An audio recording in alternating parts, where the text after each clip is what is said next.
So here we are again, minus my incredible dancing, because that's an every once in a while treat for all my subscribers. So make sure you subscribe so you don't miss that, or this. It's the very curious news from around my ping pong ball-sized brain with the amazing Cardoninho.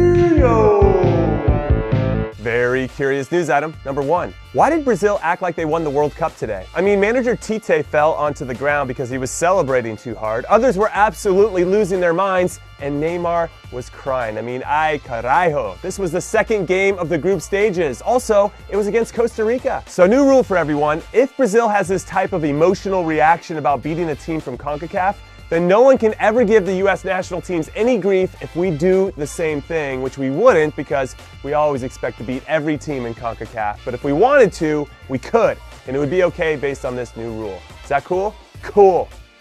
We're on the same motherfucking page. Now back to Brazil, who, like Argentina, are always under a ton of pressure to not only win, but also to win with style. No one in their famous yellow shirt is more heavily scrutinized than Neymar, who took to Instagram after the game to say that the reason he cried was due to joy, of overcoming, of willpower, and of a desire to win, which are all very human reactions to a big win, but personally, I think it was simply relief. Had they lost or tied, the amount of criticism that he would have faced afterwards would have been brutal. And like I said about Messi yesterday, I'm not sure how these guys block out all of the noise and stay focused and positive, and him crying is probably a huge release. Or as one of my friends Rafa says, he's only doing that for the photo opportunity. Nike probably asked him to do it so he came off as more human so that they could get more followers and sell more boots or whatever, which is a bit cynical, but also pretty f***ing funny. And also, if only to hammer this home, it was just Costa Rica, a team that Tite should have known were gonna sit back and absorb pressure the whole game with the hopes of maybe nipping a goal on the counter or on a set piece. So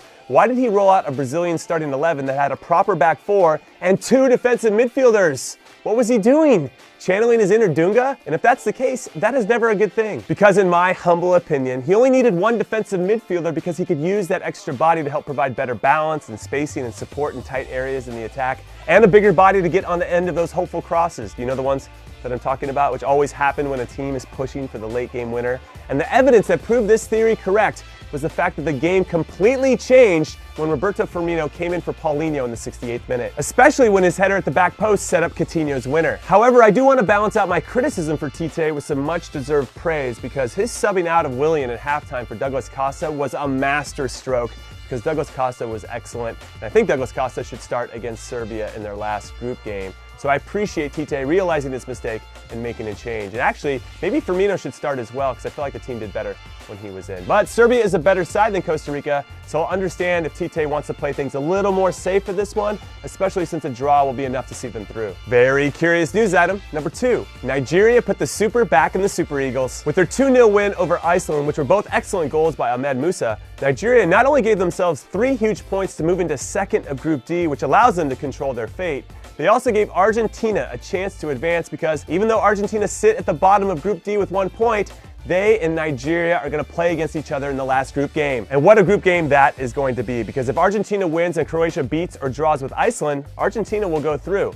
And if Argentina wins and Iceland beats Croatia, that means it's going to go down to goal differential and how much they win by in this last game, because currently Argentina has a -3 goal differential and Iceland has a -2. Now if Nigeria wins, they'll go through no matter what. But if Nigeria draws and Iceland beats Croatia, they'll be tied on points. It'll come down to goal differential. Now Nigeria's would remain at 0 after a draw, which means Iceland would have to beat Croatia by 2 goals, which sounds pretty far-fetched. But if it isn't, and it happens, then it'll go to a 3rd tiebreaker, which is goals 4, and Nigeria have scored 1 more than Iceland. And if it's still tied after that, it comes down to fair play. No joke. Yellow cards are -1 point. Getting a second yellow, which leads to a red card, is -3. A yellow card and then a direct red card in the same game is -5.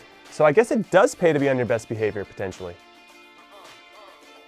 Though the odds of it getting to the 4th tiebreaker seem pretty slim. Anyway, back to Nigeria and their performance. I cannot say enough about their resiliency. For 90 minutes against Croatia and the first 45 against Iceland, there really wasn't much to talk about with them until, off of a throw-in by Iceland in Nigeria's defensive third, they quickly turned being on the back foot into their favor, went on a fantastic counterattack, and finished it off with a great goal by Musa, and his first touch was magnifique, which gave them the confidence to score another and then be in charge the rest of the game, even with Iceland missing a penalty. Now for the fun part, which of course is a fun fact. Nigeria have been in the World Cup 5 previous times before this one, and 4 out of those 5 times, they've had Argentina in their group, and they've lost every single one of them, with the most recent being in Brazil in 2014, where they lost 3-2. But Abed Musa scored both goals that day, and he scored 2 today, so maybe that's a sign that they're due.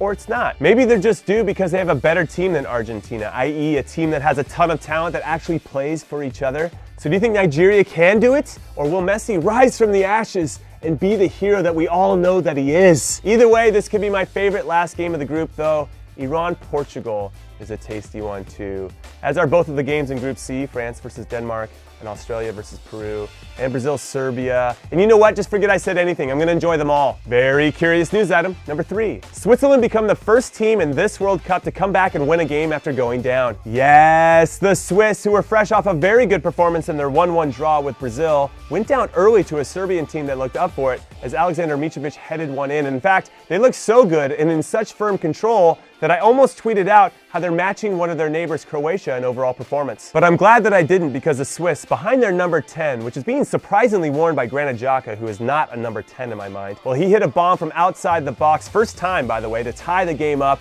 which was an amazing goal. But somehow, I still don't rate the guy, especially when he plays for Arsenal. There's just something about him that drives me crazy, and I guess that's a conversation for another time, because after that goal, the game opened up, and in the 89th minute, a well-timed run and pass sprung Xherdan Shaqiri on a breakaway, which he coolly finished to get all 3 points, as he does. But can we look at this screen grab that I got on my phone really quick of Serbia's defensive team shape on Shaqiri's goal? They have 5 guys in the area to defend, and not one of them does. There's no pressure on the ball, and the last guy should never try to hold Shaqiri offside there. Just run with him, wait for help, and then see the game out. But instead, they took the L.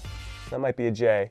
And now Serbia drops to 3rd in the group, while the Swiss, for me, become the team in charge of the group because they have Costa Rica next, whereas Brazil and Serbia have to battle it out for their berth into the knockout rounds. So congrats to the Swiss, who, like Nigeria, showed some impressive resolve, and I wish them the very best against Costa Rica because the Ticos aren't going to want to go home without a win, so I expect them to play with a lot of pride. And I feel like it's harder to play against a team with nothing to lose as opposed to a team that has everything to lose. So that should be a pretty difficult game. Anyway, that's what I got for today. So let me know your thoughts. Please hit me up on Twitter or Instagram at Jimmy Conrad. And especially go check out my Insta stories for my Coach Jimmy series. I think you'll like it. And I'll see you guys tomorrow after another great round of games. And I mean, if Germany loses to Sweden and the reigning champions go out, that would just be crazy. Really crazy. All right, I'm leaving. Later.